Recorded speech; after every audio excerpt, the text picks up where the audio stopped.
Hello and welcome back to another edition of the GSMC College Football Podcast, presented to you by the GSMC Podcast Network on this Thursday, May 15th. I'm your host, Jake Daly. Got a good show for you today. Gonna talk about some of the Bill Belichick drama continuing. What's going on there in Chapel Hill? Also gonna touch on SEC, Big Ten against pretty much everybody else. Kind of seems that way when we're talking about college football playoff and the future format. Gonna dive into that. Also, we're gonna talk about some freshmen that I think could make immediate impacts on college football rosters in the 2025 season. Some guys that I think could really showcase their talents as true freshmen. Then we're gonna get into, is Brett Bielema overlooked as the head coach at Illinois? Some of the stuff he's done has been super impressive. We're also going to finish off our ACC power rankings today, going with the top of the conference. Going to talk about those teams, those contenders who could be competing for the ACC championship, for a potential college football playoff berth and a college football playoff run. But before we get into any of that, I just want to remind everybody this show is all about you. We love hearing your comments, questions, insights, whatever you got. We want to hear it. We want to make this show as interactive, as exciting as possible. One way to do that is if you're on YouTube, you can use the super chat feature. All you have to do is click the $ at the bottom of the chat box, type in your message there. This ensures that your message gets on the air, gets read live. It's also just a great way to support our channel, support our show, support what we're trying to do here at GSMC. If you don't want to use super chat, that's not your thing, you can also go to gsmcpodcast.net to tip, donate, comment, question there as well. So, Bill Belichick, what's going on here in Chapel Hill? This has just been a really interesting situation overall. So, Belichick said reportedly he did address his team over his relationship with Jordon Hudson.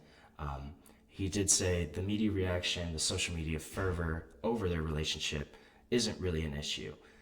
When he went on SportsCenter earlier this week, he kind of said that this was really off to the side. It's a personal relationship, doesn't have anything to do with football. Now, this has been a continuing saga for Bill Belichick, for North Carolina, kind of a headache, honestly. Last week, there were reports that Jordon Hudson was banned from North Carolina athletic facilities, which the school came out emphatically denying. UNC athletic director Bubba Cunningham, he told ESPN on Tuesday this week that there had never been any push really to keep Hudson away from the athletic departments, from their facilities.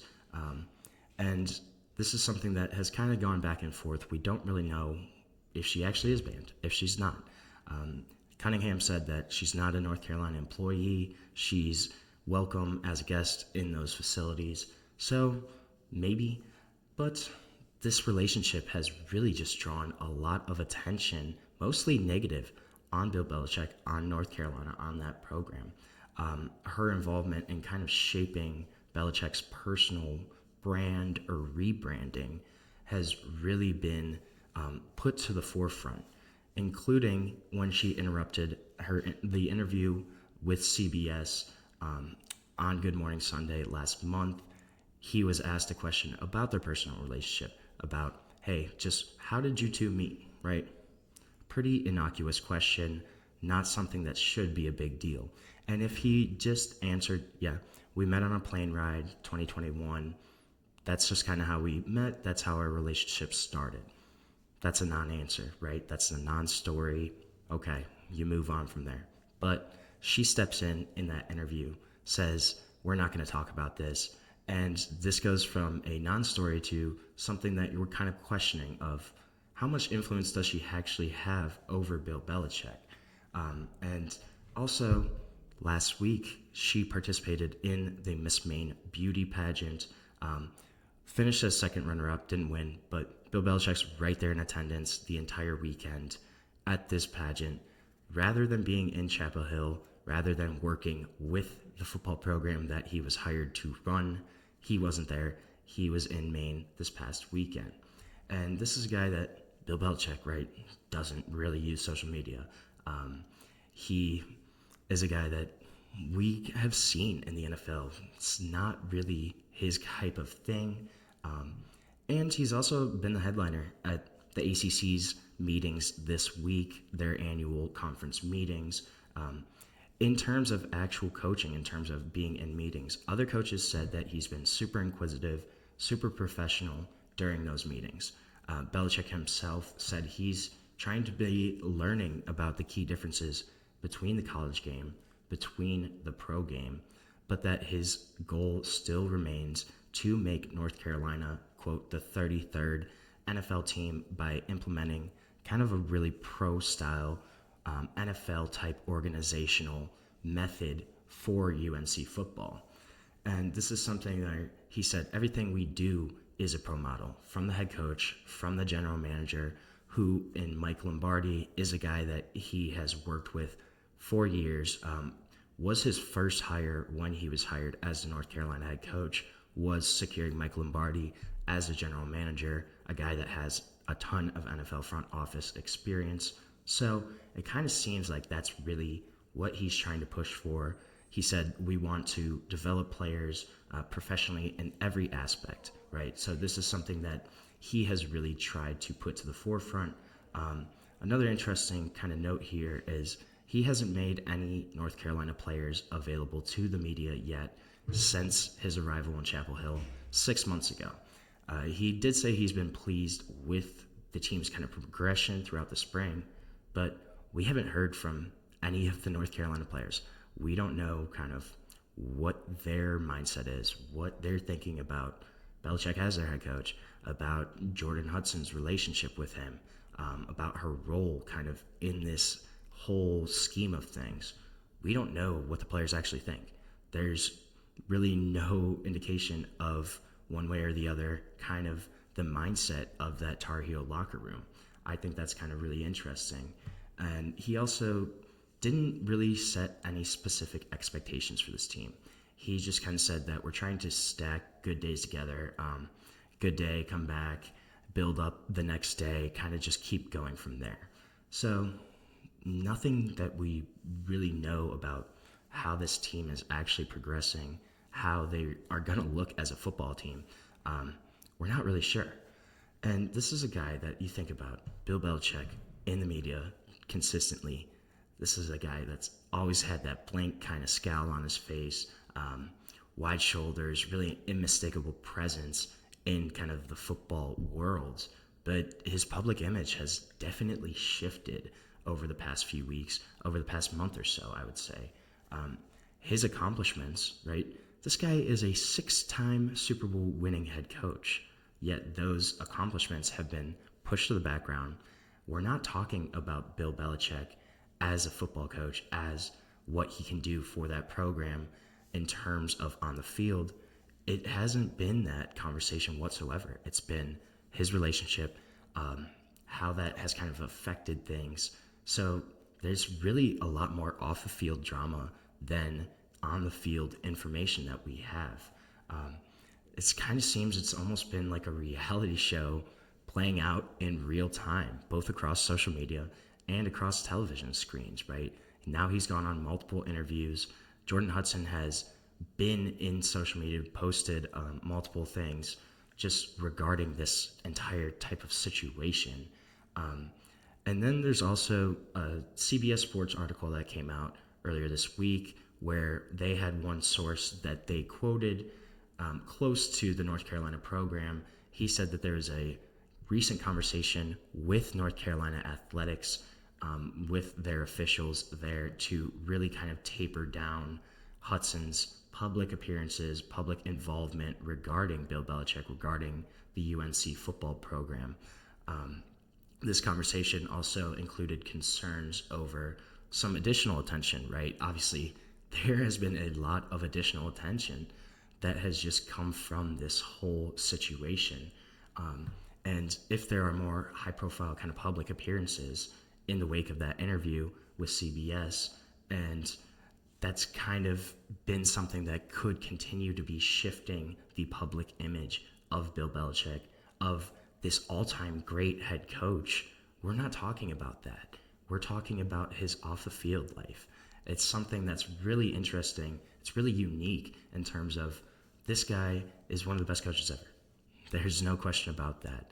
But we're not talking about that. We're not talking about what he can do for them on the football field. This is something that's off-the-field distractions that could really play a role in how North Carolina kind of operates this year. Another kind of interesting tidbit with this whole conversation is the ACC meetings this week. They're in Amelia Island in Florida at the Ritz-Carlton there. So pretty swanky, a trip that a lot of families, significant others, they go on with their, the coaches, the athletic directors. They bring their families to this trip.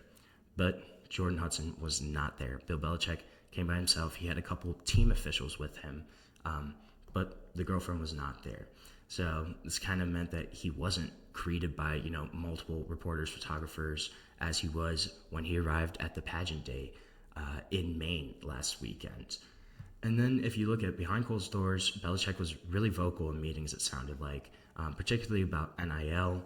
He kind of explained the structure of NFL contracts and was asking questions about how the NIL kind of deals works. Now, here's another really interesting tidbit is in his contract, there is a clear caveat. There's a buyout clause. Currently, it's $10 million, but June 1st, that buyout clause drops from $10 million to only $1 million. And I think when they kind of put this in, it was more so if he, got an NFL offer to go back to the league, that would be kind of his easy out, right, of getting out of North Carolina. Now, could this be kind of a potential escape hatch for Bill Belichick to get out of this negative publicity? There's a lot of cracks in the foundation here right now. And Pablo Torres also came out reporting with that Jordon Hudson can't work for that program anymore. She can't be around it. Could she potentially do something if she really does have this much influence over Belichick? Could she do something similar to the CBS interview where she goes, hey, we're fed up. We've had enough. We get up and walk out. It's very possible. Bill Belichick himself could pay that $1 million buyout very easily. So that's something to look out for. That's only a couple weeks away. June 1st is a big date there where that buyout clause drops to only $1 million. Could he potentially say, I don't want to do this? Could he leave the program before he ever actually leads the North Carolina Tar Heels on the field? It's something that seems to be an increasing possibility here and something that I think is very much worth monitoring of this entire situation. Could he be gone as a North Carolina head coach before he even leads them onto the field? I think it's very possible. So right now, we are going to take our first break of the show. When we come back, we're going to talk a little bit about the college football playoff format and about how right now it's Big Ten, SEC versus pretty much everybody else. So we're going to take a short break, and we'll be back on the GSMC College Football Podcast. I feel like I'm losing my mind. Is everybody in the world blind? Please, Lord, give me a sign, a sign. I feel like I'm losing my mind. Is everybody in the world blind? Please, Lord, give me a sign, a sign. I wanna be the greatest. Everybody on the fake shit. I look around and feel like everybody is the fakest. I make this every day and I'm impatient, hoping one day I blow up from the basement. Statement, the top is so vacant. I don't hear shit that I think is amazing. Waiting for my day when I'm playing sold out shows for 1,000 faces. Hey, give me that crown, get in my way and to be put down. It ain't your place, all this my town. If I want that shit, then I'll get it right now. I'm losing it, the noose it fits, some losing shit, a stupid myth. You choose to live or choose to dip, you choose to fight or lose your grip and lose a gift. I feel like I'm losing my mind. Is everybody in the world blind? Please, Lord, give me a sign, a sign. I feel like I'm losing my mind.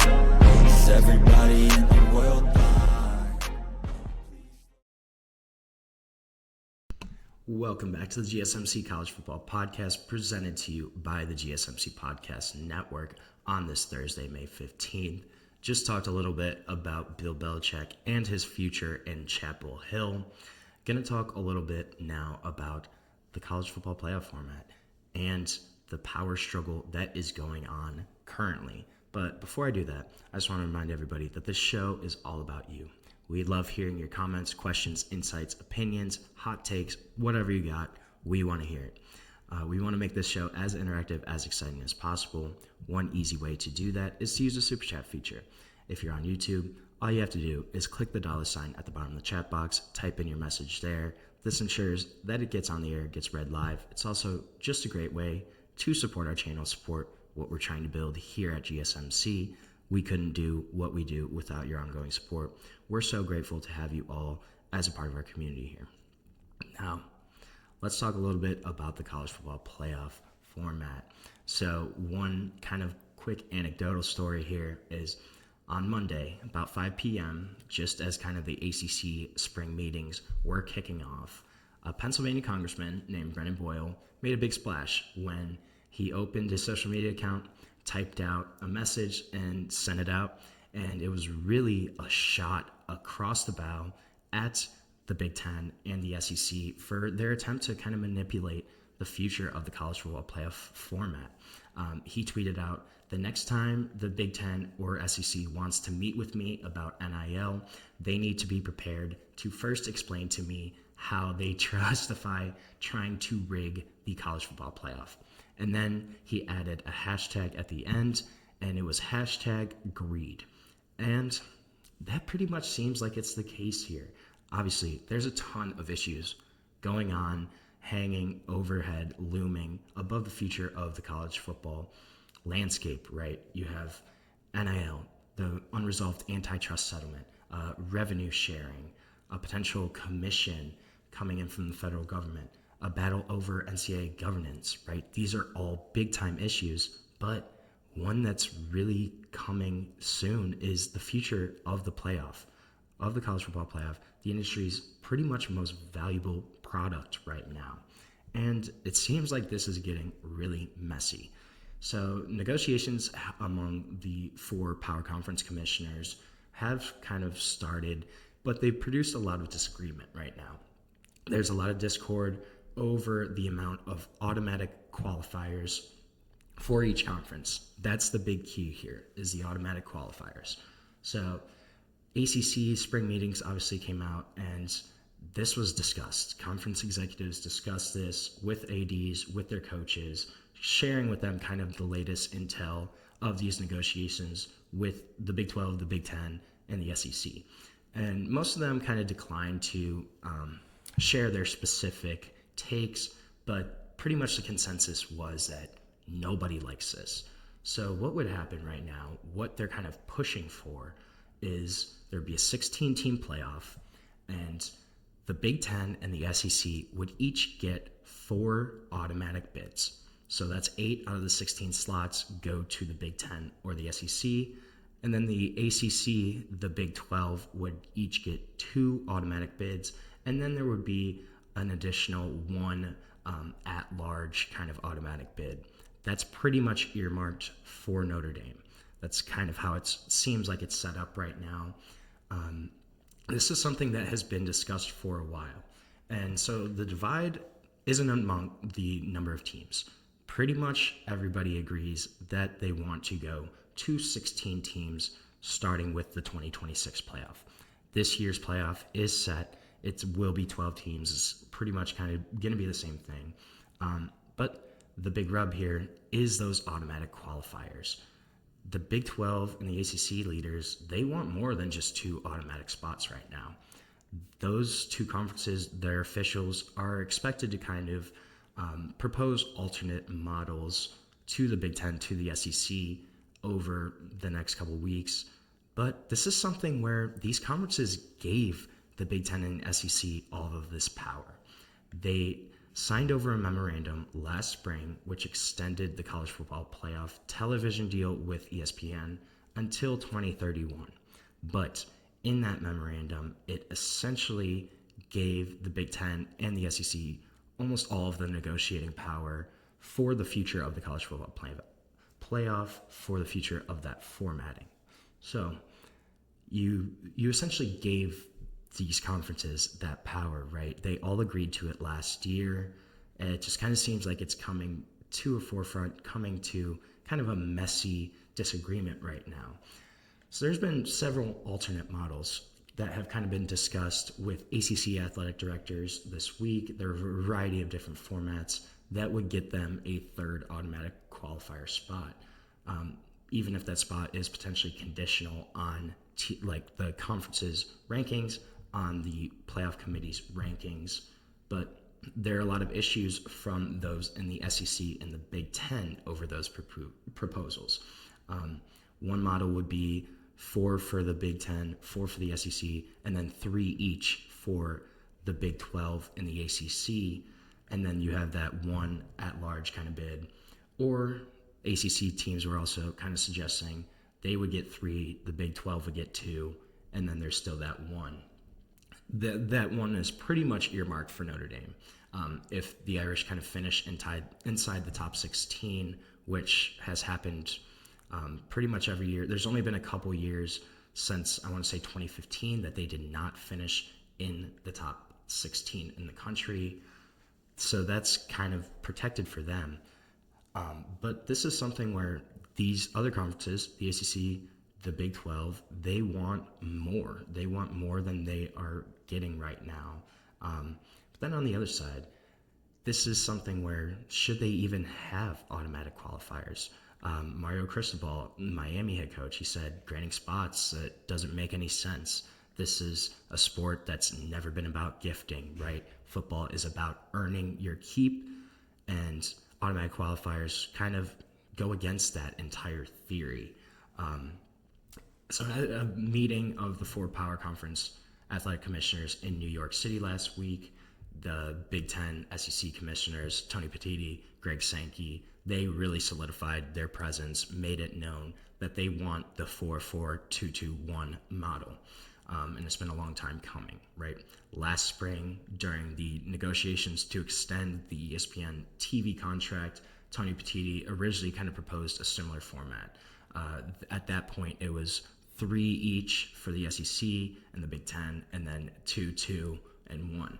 That was roundly rejected. Soundly, nobody really wanted that. But a year later, after joint meetings between the SEC and the Big Ten, where those two conferences met by themselves, right? They didn't invite anybody else. It was the SEC and the Big Ten. They had separate meetings. Their administrators in those leagues, they kind of encouraged the leadership to try to bump up to 4 automatic qualifiers. And the ACC and the Big 12 are not alone in kind of their rejection, their pushback to this format. Pete Bevacqua, that's the Notre Dame athletic director, who he's one of the 11 members of the college football kind of governance board. It's him and then the 10 FBS conference commissioners. Pete Bevacqua, he's spoken out against this format within meetings with people that have had knowledge of these discussions. They've kind of said that. And this is something that is going to have major pushback. Pat Narduzzi, he kind of echoed similar sentiments to Mario Cristobal, the head coach of Pitt. He said, I think you should earn your way in. It comes down to the image of the Big Ten and the SEC and where they are. And there's basically a lack of respect for the ACC. And he said he didn't like it. Rhett Ashley, who's the SMU coach, he used a basketball analogy that I actually really liked. So he cited the SEC's record of 14 teams making the March Madness tournament this year, right? A record for a number of teams from one particular conference. So he said if we guaranteed spots based on the past, just look at basketball the past 5 years. 6 years ago or so, the SEC would get 3 to 4 teams in the tournament. Now, they got 14 in this past year. But if this year's NCAA tournament was predicated on 5 years ago, 10 of those schools would have been left out of the conference, of the championship, of the bracket of March Madness. So it's kind of hard to limit the future based on the past. And I agree with that sentiment, right? We don't know could the ACC in 5 years have 4 or 5 really great teams? Could the power balance shift again? At this point, it kind of seems like this is going to be a Big Ten SEC dominated football landscape for the long-term future, but that's certainly very possible, what he said, where in 5 years, you could have a 2030 football season in which Louisville, Clemson, Florida State, and Miami are 4 of the top 10 teams in the country, but they only get 3 automatic bids. One of those teams gets left out. That's certainly a possibility that I could see happening. Then you also got to look at the political pressure kind of and the backlash on the leaders in the Big Ten and the SEC. It seems like it's mounting, right? Boyle's tweet, the representative from Pennsylvania, that's going to be one of the first kind of public criticisms, but I don't think it's going to be the last. I think we're going to start hearing more kind of congressional lawmakers speak out against this, especially in that ACC Big 12 kind of country, or, congressmen from lower profile, conferences or geographic parts of the country. That's going to be something I think we can start hearing from more. And then if you look at this potential college commission that's maybe going to be founded, one of the guys that's reportedly at the head of that is Cody Campbell. And Cody Campbell, he is supposed to be the leader of it, but this is a Big 12 guy all day. A guy that's a Texas Tech supporter, big-time booster for them, sits on the Big 12's alumni council board, a guy that has a lot of influence, but he's not a Big 10. He's not an SEC guy. He's a Big 12 guy. Could that be something where that kind of influence helps propel the Big 12, the ACC, into a better negotiating situation? And then looking at any kind of 16-team format, it would have to begin in 2026, but this could be something where we're not really sure how it would work out. Under the proposed format right now, 2 playing games would be played on the second weekend of December, which is the Army-Navy game. Me personally, I don't like that. I can understand why it has to be scheduled that way. I don't know. I just like the pageantry of Army-Navy being its own weekends. It's kind of fun, but that's something that could be changed with this format. 2 playing games would be played during that weekend. And then there's a potential for the conference kind of championships to be almost a play-in style, where you have the 3rd, 4th, 5th, 6th best teams in the Big Ten, in the SEC, playing each other for the last 2 automatic spots, if that is something that is implemented. So this is going to be a discussion that's going to continue. We're going to have to figure it out. But right now, it really seems like it's the Big Ten, it's the SEC, and it's everybody else. So who's going to win out? Not really sure, but it's going to be a conversation that is going to continue to be had. It's going to impact college football for a long time, and we're just going to have to kind of see how it all shakes out. So right now, we're going to take another short break on the show. When we come back, we're going to talk about some freshmen. Talk about guys that I think can make immediate impacts right away on the football field. But we're going to dive into all of that when we come back on the GSMC College Football Podcast. Looking for your daily fix of sports talk without having to pay for it? GSMC Sports Network is available on YouTube. Just search GSMC Sports Network. Get your fix of daily sports talk shows on YouTube, absolutely free. NFL, college football, NBA, MLB, MMA, UFC, fantasy football, and so much more. GSMC Sports Network has shows running all day long, with new sports shows starting every 2 hours. Just like on your favorite cable sports channel, except GSMC Sports Network is absolutely free. Just search GSMC Sports Network on YouTube to catch one of your new favorite shows, like the GSMC College Football Podcast, Chip Shot Football Podcast, Hoops and Heels Women's Sports Podcast, GSMC Basketball Podcast, and so many more. Check it out for yourself. GSMC Sports Network, now available on YouTube absolutely free. Search GSMC Sports Network on YouTube right now.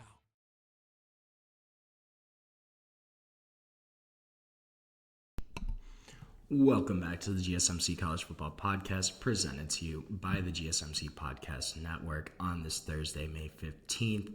Just talked about the Big Ten, the SEC, pretty much against everybody else. But one guy who is going to be playing for a Big Ten team this year is Dakorien Moore. Now, Dakorien Moore, number one wide receiver in the country in the 2025 recruiting class, playing for the Oregon Ducks. And this is a guy that could kind of mirror what we saw in 2024, where freshman wide receivers Jeremiah Smith, Ryan Williams had breakout years, had immediate impacts for those championship contenders. Dakorien Moore could be the next guy up to kind of continue that trend. This is a guy that's a 5-star, number one wideout in the country, a dude that really looks like the next breakout star at the position. He's got elite big play speed. He can break anything for a home run, runs really great routes, super crisp in his route running, especially considering his youth. And also a guy that's just got a really high IQ, knows how to play the game, knows how to get in certain spots to help his team succeed. And a guy that's super competitive, extremely fierce, wants to win, and you want to see that out of a wide receiver. I think all of these tools, though, combined, can really help him make an immediate impact for the Ducks this year. Oregon, obviously, they're looking to continue contending in the playoff. They're looking to potentially repeat as Big Ten champions. They had a obviously phenomenal season last year, went undefeated throughout the regular season, but they did lose 3 of their top 4 wide receivers from last year, as well as their best tight end. So this is a team that has an open spot at wide receiver, and I think Dakorien Moore can kind of fill that right away, step into at least a role where he's playing a good chunk of the time, if not even more than that. This could be a guy that develops into a go-to target right away. He's that good, I think. And the ability to come in and a spot where there's not a ton in front of him, it gives him a runway to kind of take off and start on a great note. I think that's a guy to definitely watch out for this year. I'm excited to kind of see how he does for Oregon. Another guy that I think is really intriguing is Missouri running back Marquise Davis. Now, Marquise Davis, this is a 4-star guy, but a dude that could step into a meaningful role right away for a Missouri team that really doesn't have much in their backfield right now.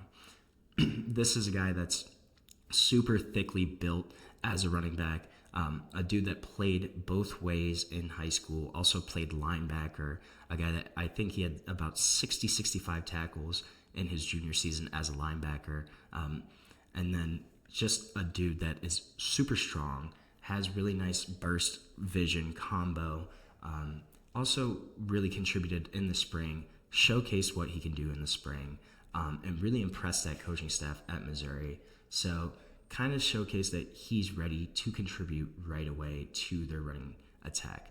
But looking at the offensive side of the ball too, if you look at his high school kind of tape, right, he's super productive. A dude that had over 3,800 rushing yards over 2 seasons, 58 touchdowns, and then in 2023, his junior year, had 2,300 rushing yards, 35 rushing touchdowns, which you're averaging 3 rushing touchdowns a game. Pretty crazy. Guy that was the Gatorade Player of the Year for the state of Ohio. A big win for Missouri, getting a kid from Cleveland, Ohio, to come down and play for Eli Drinkwitz there in Columbia, Missouri. But this is a guy that's super physical, really runs with tenacity, doesn't go down on first contact. Guy that's got a little bit of more of a twitch and a kind of wiggle that can work his way through holes, but also more of a north-south runner. He's going to want to get downhill. He's not going to try to make you miss. He's going to try to run you over. Really had a high yards per carry average as well. That junior year, he averaged 8.8 yards per carry. And a guy that can get to the outside, but he hasn't really had any verifiable times in terms of speed. So we're not really sure if he's a true home run hitter. Definitely looks fast enough, but isn't going to be a guy that's going to burn you just in terms of pure speed. Also is able to catch the ball well out of the backfield. Wasn't asked to do that a lot just in their offense there in high school, but is certainly capable of that. And then a guy that also added a lot of weight and strength to his frame going into his senior year, really bulked up, added some added strength, and a guy that has the body, has the build to be a feature back. I think where he landed at Missouri and a spot that doesn't really have a whole lot of proven production in that running back room, this is a guy that can step in right away and have a big time role. On the defensive side of the ball, there's another guy in Jakeem Stewart from USC. Now, he's more of a projection, I will say. But this is a guy that's 6'6", 270, super long, really explosive off the ball, kind of moves like an edge rusher, but has the size of an interior defender. Definitely still a little bit green. Didn't have a whole lot of high school experience, but if you look at traits, you look at physical tools, a guy that could be more and more impactful as the season goes on. I wouldn't be surprised if USC tries to bring him along slowly, but if he really kind of clicks by the end of the year, I wouldn't be surprised if we see him really kind of breaking out towards the end of the season. I don't know if we're going to see it right away in week 1, 2. We certainly could, but it's a guy that's still kind of periodically segmented in terms of how he moves, how he attacks the pass rushing, how he tries to get to the passer. So kind of a little herky-jerky at times, but really can showcase some straight line, just juice in getting to the pass rusher, especially for a guy that has such a huge frame. Really capable inside and outside. I wouldn't be surprised if USC kind of moves him throughout the defensive line just to see where he could potentially stick, where he can make the most impact. A guy that I think he can certainly be involved in sub packages where they're trying to get to the pass rusher. You move him inside, you move him outside, stand him up. As a guy that really kind of physically overmatched his opponents in high school, not sure if he can do that at the NCAA level, at the Big Ten level that he's going to have to play at. But does kind of flash some rip, some swim, nuance moves that if he develops that more, can really be an impact guy for USC. Reportedly had a super highly productive sophomore campaign with 85 tackles, 33 tackles for loss, and 20 sacks. That's kind of reported, though. That's not 100% verified. So don't know if those stats are truly accurate, but if they are, that's pretty freaking impressive. A guy that I think could have a big-time impact for USC. Maybe not week 1, week 2, but certainly week 7, week 8, week 9, week 10, as you get into the meat of your season, as you get into the later parts, October, November. I think this is a guy that could come on much stronger towards the end of the year as he kind of develops some of those pass rushing tools, as he kind of matures and is able to learn how to use his body, use his frame to his advantage. This is a guy that has a lot of potential for USC. Then another running back I'm looking at is Gideon Davison, Clemson. Now, so this is a kid that was third best running back in the ESPN 2025 kind of recruiting rankings, and enrolled early. And that was a big bonus for Gideon Davison at Clemson. Really kind of showed out during the spring, impressed the coaching staff there. And kind of the early signs are that he slightly resembles Trevor Etienne, has a really nice quick cut read kind of ability, could step in right away to help replace Phil Maffa, who rushed for 1,100 yards last season for Clemson. But this is a kid that was Virginia's 2024 Gatorade Player of the Year, had more than 8,000 yards from scrimmage throughout his high school career, so super productive, and his youth shouldn't really hold him back in that Clemson's running back room, which is pretty inexperienced overall. So this is a guy that he's not as big as Phil Maffa, but he's faster. He's going to be more explosive and definitely also kind of adds a cutback element when you're looking at zone runs, zone rushes, a guy that can read, change directions, and get upfield, but a guy that's got great vision, good speed, and should fit really nicely into Clemson's offensive scheme. They can utilize him right away as kind of the change of pace, utility back, if he's not the feature back right away, which is also certainly a possibility. But I think even if he's not the featured guy, this is a guy that is going to have a role in the Clemson offense for sure. He's just too talented to keep off the field, and they don't have a whole lot in front of him. And they also have that super experienced passing game in Cade Klubnik, in the wide receivers that they have. That's kind of the perfect situation to take some of the pressure off of Gideon Davison, which I think could really help him and be a boon for his success at the next level as a freshman in 2025. So now we're going to take another short break on the show. When we come back, we're going to talk about Bret Bielema. Is he kind of being overlooked and disrespected as a head coach? We're going to dive into that when we get back on the GSMC College Football Podcast.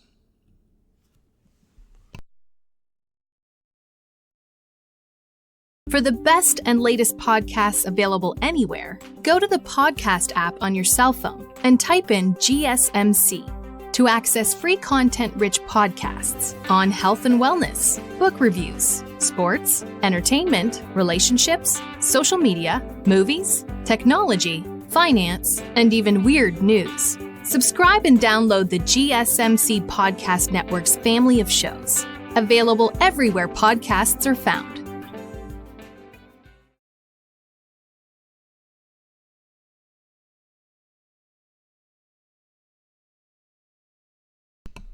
Welcome back to the GSMC College Football Podcast, presented to you by the GSMC Podcast Network. Gonna talk about Bret Bielema, Illinois head coach right now, and is he kind of being disrespected, overlooked? I kind of think so a little bit. So he did just sign a contract extension, which is kind of what prompted my looking into him and just thinking about what he's done as a head coach. So signed a 6-year extension. The new contract is going to run through 2031, and he's also going to get a nice little pay increase. Going to be paid about a cool $7.7 million per year. Not a bad gig if I say so.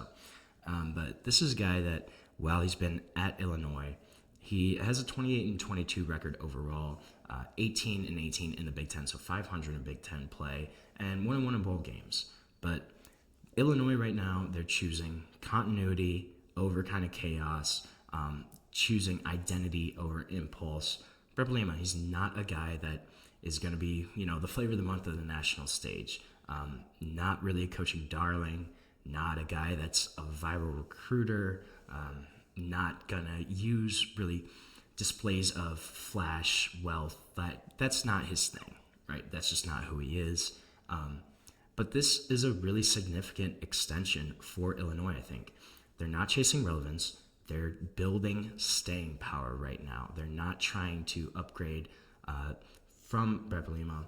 This is a guy that is now locked in for the next 6 years for them, and a dude that's a program builder. He's got NFL pedigree. He's got SEC institutional memory. He has developed a lot of players, brought that kind of ethos from Wisconsin, from Iowa, to Champaign, Illinois, and implemented that and had success doing that. This isn't a guy that's a one-and-done kind of mirage. He's really built success on his continuity, and this is going to be a guy that could potentially lead Illinois into sort of a golden age of their football program. This is something that I think it really is a good move for Illinois. He's a guy that's transformed Illinois football from a complete afterthought to a respected football team. even if you said that 5 years ago, yeah, Illinois is a respected football program, I think people would laugh at your face. That's just how bad they were before. They really were a layup on everybody's schedule. You would go and you see, oh, we got to play Illinois. All right, beat them by 40 points. That was just kind of how it worked. But that's not the case anymore. Breckman has built them into somebody that's a massive problem. They're not a layup on anybody's schedule. They're not an afterthought. They're a tough out every time they have to play them. And then you look at this guy's pedigree. 3-time Big Ten champion as a head coach at Wisconsin. Had that run from 2010, 11, and 12 where he led them to 3 straight Big Ten championships. A guy that in his first season as Wisconsin's head coach, taking over for Barry Alvarez, was the Big Ten Coach of the Year. A guy that's produced 37 All-Americans as a head coach and also had 55 NFL draft picks produced. So just those stats alone, it shows that this is a great coach. This is a guy that should not be as overlooked as he is. And then you look at the fit with him in Illinois, a dude that grew up in Prophetstown, Illinois, which is actually closer to like Iowa City kind of, but still obviously in the state of Illinois. And throughout 16 years as a head coach has gone 125 and 80. So 61% winning percentage. And also was a great coach for Wisconsin. Kind of struggled at Arkansas. Arkansas, that was a tough situation he was brought into. That program was really kind of down in the dumps. But I think this is a good move for Brett Bielema, for Illinois.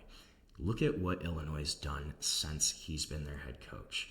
He has brought them back to national relevance. They have continued appearances in the AP Top 25, in the CFP rankings. They've been to 2 New Year's Bowls. They've had 3 national award finalists. They've had 11 All-Americans. They've had 12 draft picks since he got there in 2021. Now, if anybody can tell me that kind of success at Illinois before Brett Bielema, I would like to hear that. Because in my lifetime, I've never thought of Illinois, seen them as a legit football program, frankly. This is a team that has completely kind of changed perceptions around the Illinois football program based on Brett Bielema right now. You look at 2024 last year, Illinois tied the program record. They had 10 wins. They were ranked by the CFP selection committee for a program record 4 weeks in a row. They appeared in 12 AP Top 25 polls, and they tied the program record for ranked wins. They had 4 ranked wins, and they capped it off by beating a team that almost got into the college football playoff in South Carolina, a team that I'm really high on as well. They beat South Carolina in the Citrus Bowl, beat them 21-17, and that was probably one of the best bowl game victories in Illinois football history. Then they finished the season ranked 16th in the top AP 25. First Illini coach to go to 2 bowl games in a row. First one to go to his 2 bowl games in his first 4 seasons as a head coach since Lou Tepper, who did that in 1991 to 1994. So 30 years, there wasn't any coaches that had been to 2 bowl games in their first 4 seasons in Illinois football history. And he got to the ReliaQuest Bowl in 23, obviously made it to the Citrus Bowl in 24. Their first January Bowl in 15 years happened in just his second season in that ReliaQuest Bowl game in 23. You look at 2022, they won 8 games. They were ranked by the CFP committee for the first time in program history ever. They got as high as 14th in the AP poll and led the nation in scoring defense that year, and led the nation, set a school record for interceptions that year, 24. Brett Bielema, he's also turned this program into one of the top programs in producing NFL talent since he's been there.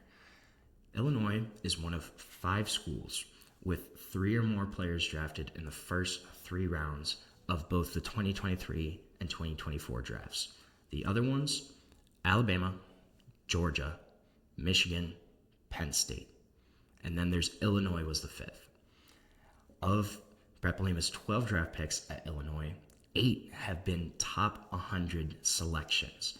That's the 4th best mark in the Big Ten, behind Michigan, Ohio State, Penn State. Your big, traditional blue blood powers in that conference. That's the only 3 teams that are ahead of his NFL draft production and what he's produced. Overall, he sent 165 players to the NFL in his career as a head coach. I think this is a guy that you look at the coaching pedigree. You also look at his list of football mentors that he worked under at one point. Played and worked for Hall of Famer Hayden Fry at Iowa. After spending a couple seasons there, then he goes to Kansas State, works under, Hall of Famer Bill Snyder. Helps them, Kansas State, win the 2003 Big 12 championship. Then 2 seasons later, he goes to Wisconsin, named the defensive coordinator there. And he works for another Hall of Famer in Barry Alvarez. So this is a guy that has been on 3 coaching staffs with Hall of Fame head coaches that he'd learned under, that he was able to grow under, that he could take lessons from. And he's done all of this and put it towards this Illinois football program. Then, before he got hired at Illinois, he was also in the NFL for 3 years. His first 2 seasons in the NFL were with the Patriots. He was a consultant to Bill Belichick during that time in 2018. Then he became the team's defensive line coach in 2019. And that's the year that the Patriots won the AFC East, had a 12-4 record, and had the best defense in the NFL. And in his first year there, they went to the Super Bowl and beat the Rams. So this is a guy that also brought NFL pedigree, winning championship pedigree to Illinois. So you combine what he's done with his production of just taking this program to new heights, developing, producing high-quality NFL players, learning under 3 college football head coaches that are Hall of Famers, and then also working under Bill Belichick in New England. That's all conducive to a guy that's a really great football coach and a guy that I think is really getting overlooked. And this Illinois team is getting overlooked as well. This roster for the Fighting Illini really much returned 3/4 of their production from last year. They still have Luke Altmaier at quarterback, a guy that I really think is probably a top 3 quarterback in the Big Ten, and a team that's going to be scary this year. And I think it's time to start giving Brett Bielema his credit, give it where it's due. This is a guy that's a great football coach and a winner. So we're going to take our last break of the show now. When we come back, we're going to finish off our ACC rankings. We're going to do those top 5 teams, going to discuss them, why I have them ranked where they are. So stick with us. We'll be right back on the GSMC College Football Podcast.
Welcome back to the GSMC College Football Podcast.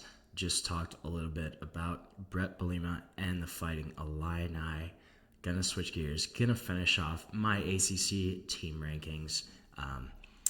And we are going to go with that. This is kind of the cream of the crop, the top 5. At 5, I have SMU. Now, SMU getting back into the playoff, it's certainly possible for them this year.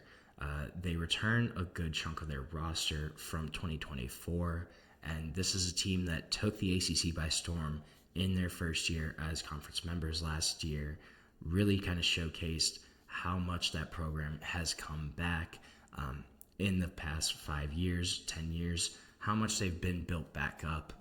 They really showcased that last season. You have Kevin Jennings coming back after kind of taking over as a team starter last year. Faltered in their playoff game at Penn State. Not super surprised by that. That was a really cold game and an SMU team that had to go play in one of the toughest road environments in the country. And he just didn't look great during that entire game. Hoping to bounce back from that year, from that disappointment in the playoff game, and have a great 25 season. It's certainly possible. On defense, you also have a guy in DB, Isaiah Kwokoba, who is really a stud on that side of the ball for them. Really glue guy in the secondary. 100 tackles, 3 interceptions, really great range, and just a versatile safety who can blitz, who can cover, who can hit. That's going to be one of their anchors on defense. But this is a team that does return a lot of their production. The only reason I am kind of questioning them this year is they have a far tougher league schedule this upcoming season. Last year, kind of were able to avoid some of the tougher programs in the ACC, but they have Miami and and Louisville this year. However, those games are both at home, so that is one bonus for SMU is that those two are at home. Hopefully, they at least get one of those. But then you also have a road trip to Clemson, so you pair those. I don't know. I think it's going to be tough for SMU to kind of get back to where they were. Then a team they're playing against in the Miami Hurricanes, I have them ranked as the 4th best team in the ACC right now. So obviously replacing Cam Ward is not going to be easy, especially kind of given the uncertainty around Carson Beck, around his recovery from his elbow injury last season. Will he be fully healthy? That's going to be a big question for Miami. And even if he is healthy, yes, he gives them a steady quarterback, but this is a guy that's far less vibrant, exciting as a quarterback than Cam Ward was, but still going to be a steady presence to lead another really talented roster for the Miami Hurricanes. But they also have to avoid those kind of surprise losses. This is something that's been plaguing Miami for the past few seasons, last year as well. And they also got lucky in a couple of their wins last year. Virginia Tech, that game literally came down to the last play. The Cal game, they were losing that. They ended up coming back right at the end, but that was still a big kind of iffy performance from Miami, and that's something that's been one of their issues since probably the past 5 years, I would say. But this is still a really talented team roster. Francis Mauigoa, obviously going to lead the offensive line, probably the best player on the roster, I would say. This is a guy that I would not be surprised if he's a top 5, top 10 pick in the NFL draft next season. Massive offensive tackle, been starting there since he was a true freshman. Just has the pedigree. And there's been a lot of comparisons, too, between him and Penei Sewell, who obviously Mario Cristobal kind of developed there at Oregon. This is a guy that's really similar to him, going to anchor that offensive line for them. They got Mark Fletcher back. Obviously, they're going to have to replace Damian Martinez, but Mark Fletcher should be able to kind of come and step into that role. A big back at 6'2", 225, really kind of powerful, bruising running back. He had over 1,100 yards last season, 14 touchdowns in the past 2 years. A guy that's proven himself to be a valuable running back on that roster. Could he be even better stepping into that lead role this season? That's going to be a big question mark. They have Ruben Bain back on defense. This is a guy that burst on the scene in 2023, won the ACC's Defensive Rookie of the Year, had a great year then. kind of fell off last season, though. In 24, he had sustained a hamstring injury on the second play of the season when they played Florida, and pretty much was never really the same throughout the rest of the year. So hopefully recovering fully from that hamstring injury, getting back to those 23 levels, that would give Miami a really impact defender on that defensive front. I don't know. I think there's a couple more question marks about this Miami team. I don't know how Carson Beck will perform. He's going to have more runway as a quarterback there, but he's still recovering from that arm injury. We still kind of don't know what his status looks like, how he's feeling, how he will perform. That's going to be a big question mark. And just those kind of losses that they shouldn't lose. I think that's something we will probably see again this year from Miami. I wouldn't be surprised to see them drop a game or two that they shouldn't. That's something I think is very, very possible for the Hurricanes this year. That's why I have them at 4th. But at 3, I have a team that I'm really high on. This could be projecting them too high, but I think Georgia Tech is going to have a really great season this year. So they're going to need a healthy Haynes King under center. Missed multiple starts last season to injury, but I think they could really ride that momentum, the motivation from the Georgia game last year where, oh man, they were right there. 8 overtime game, end up losing at Georgia. But I think they could ride this all the way throughout this season. Just how that game went, how Georgia Tech performed there, I think it gave them a lot of confidence to kind of show that they can hang with some of the top teams in the country. You have Jamal Haynes returning as your go-to guy at running back. Wide receiver is going to be a little bit of a question mark for them. Lose your leading wideout in Eric Singleton Jr., transferred to Auburn. So that rotation is going to be a bit of a question mark. I think defense also, this is going to be a big boom or bust here. I think the season rests a lot on their defense. It's going to be a lot of new guys rotating in, especially on the defensive line. Linebackers a little more set there with some more experienced guys. But then their schedule is pretty manageable as well. You get Clemson, you get Georgia at home. So those are 2 matchups that could have been on the road. You get them both at home this year. If you win one of those potentially, could you carry that momentum throughout the season to propel them to an ACC championship? I think it's certainly very possible. But I think the Louisville Cardinals are the second best team in the ACC this upcoming season. They kind of have had potential for a breakthrough the past few years. They were kind of projected that last season, but this is a deeper team than last year, and they won 9 games last year.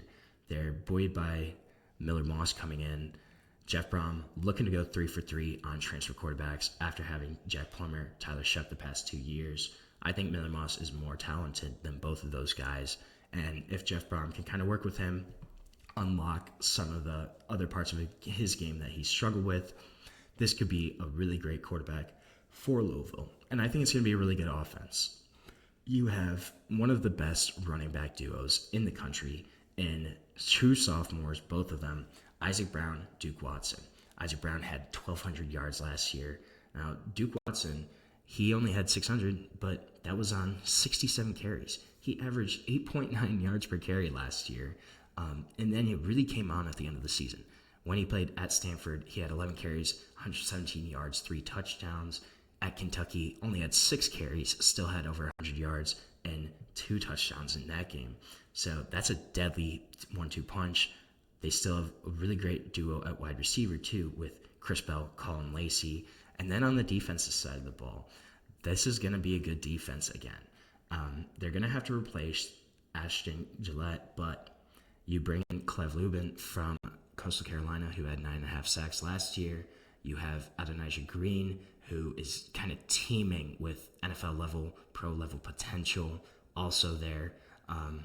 He actually ran with the ones more often than not. TJ Quinn at linebacker coming back, being the leader of that defense.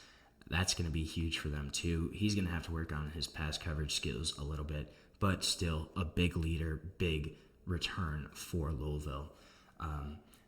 They do have some tough games, though. They're going to have to play at Miami and at SMU, but they get Clemson and Kentucky at home. So Miami, SMU, Clemson, yeah, those are going to be some tough matchups for them. I think they probably win at least 2 of those 3, though. I could certainly see it happening.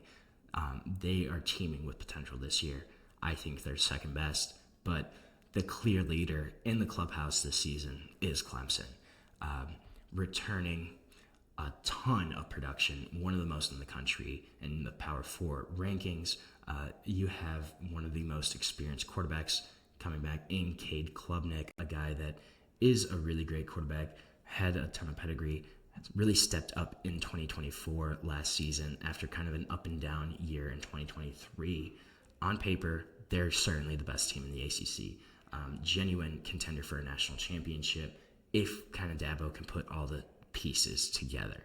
You have your entire starting wide receiver room coming back: Bryant Wesco, Antonio Williams, TJ Moore, all back for big-time roles. You have 4 starters on the offensive line coming back.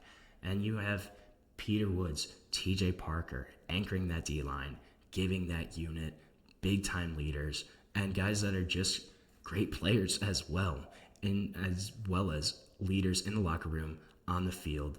Those are 2 big pieces for them. And you have Avion Terrell at cornerback, A.J. Terrell's younger brother, a guy that could be one of the best cornerbacks in the country, really had a strong season last year as well. I wouldn't be surprised to see them. It's very possible they could run away with the ACC, I think, this year. But this is a super talented Clemson team. Kind of seemed like they're starting to gain some momentum back. Won the ACC last year, kind of snuck into the playoff. And I think that gave them some validation. And they're going to come out with a ton of confidence this year, with a ton of experienced guys, and with a great head coach in Dabo Swinney who knows how to win at Clemson. They have to be number 1 this season. They're going to be an exciting team to watch this upcoming year. So we are going to end our show for today. Thank you so much for tuning into the GSMC College Football Podcast, presented to you by the GSMC Podcast Network. Please remember to like, subscribe, follow the channel, and if you want, you can also go to Facebook, Instagram, TikTok, or Twitter for even more sports content, more sports updates that you love. Thank you so much, and have a great day.